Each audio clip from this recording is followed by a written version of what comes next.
বন্ধুরা, আপনারা কি জানেন মাশরুম আমাদের রোগ প্রতিরোধক ক্ষমতা বাড়াতে সাহায্য করে? মাশরুম অত্যন্ত পুষ্টিকর এবং স্বাস্থ্যকর একটি খাবার। নিরামিষাশীদের জন্য মাশরুম প্রোটিনের একটি দারুণ উৎস। এতে শরীরের জন্য প্রয়োজনীয় অ্যামিনো অ্যাসিড থাকে, যা পেশি গঠনে সাহায্য করে। মাশরুমের অনেক উপকারিতা আছে, তার মধ্যে ওজন কমানো একটি। আরেকটি হলো রোগ প্রতিরোধক ক্ষমতা বাড়ানো, হার্ট এবং হৃৎপিণ্ডও ভালো রাখে। ডায়াবেটিস রোগীদের জন্য অত্যন্ত উপকারী। মাশরুম ডায়াবেটিস নিয়ন্ত্রণে সহায়ক। ত্বকের উজ্জ্বলতা ও চুলের স্বাস্থ্যও বৃদ্ধি করে।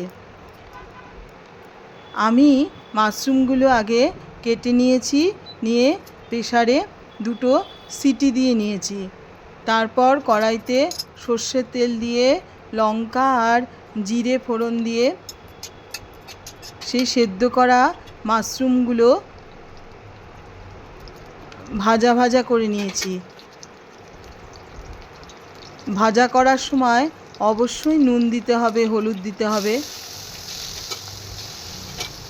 মাশরুম কিন্তু সবারই খুব প্রিয়। বাড়ির ছোটরা থেকে বয়স্ক মানুষরা সবাই খুব খেতে ভালোবাসে। এমনকি গেস্ট আসলেও আপনারা বানাতে পারেন। আমরা তো পেঁয়াজ রসুন খাই না, তাই খুব সাধারণ মশলা দিয়েই বানাই, কিন্তু তবুও এর স্বাদ অপূর্ব হয়।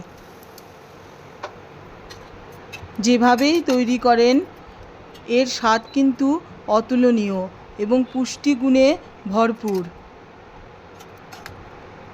ভাত, রুটি সব কিছুর সাথেই খাওয়া যায়।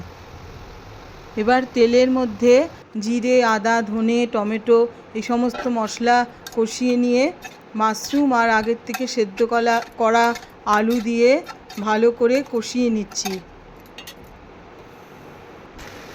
খুব সাধারণভাবেই করেছি, কিন্তু খেতে দুর্দান্ত হয়েছে।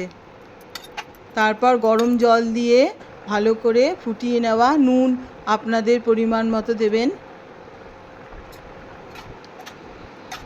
আর নামানোর আগে আমি দিয়েছি কাশ্মীরি লঙ্কার গুঁড়ো। আর আপনারা তো জানেনই আমি হিংটা রান্নার শেষে দেই। আপনারাও বাড়িতে ট্রাই করে দেখবেন। আপনাদের কেমন লাগলো আমাকে জানাবেন। আর আমার সাথে থাকার জন্য সবাইকে অনেক ধন্যবাদ। সবাই ভালো থাকবেন। আর যদি আপনাদের ভালো লাগে তাহলে অবশ্যই আমাকে জানাবেন।